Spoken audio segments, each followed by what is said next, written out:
Hey guys, welcome to TechTricks tutorial.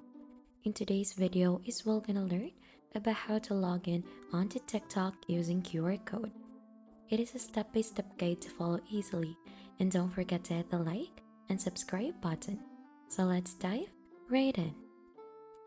Now to log in onto your TikTok account, so as you can see we're currently onto tiktok.com already onto your local browser, just click onto login and there are a lot of options to choose from. To use QR code, we have the one here onto the upper part.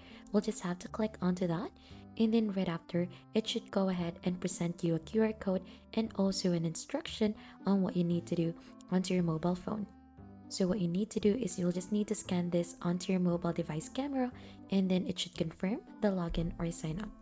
And then right after, it will just ask you to authorize QR code login onto your TikTok app.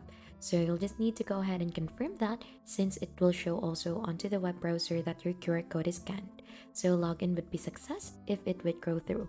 And that's just basically it onto how to log in on TikTok using QR code. And if you think this has been helpful, don't forget to hit the like, subscribe, and we'll see you on to our next video.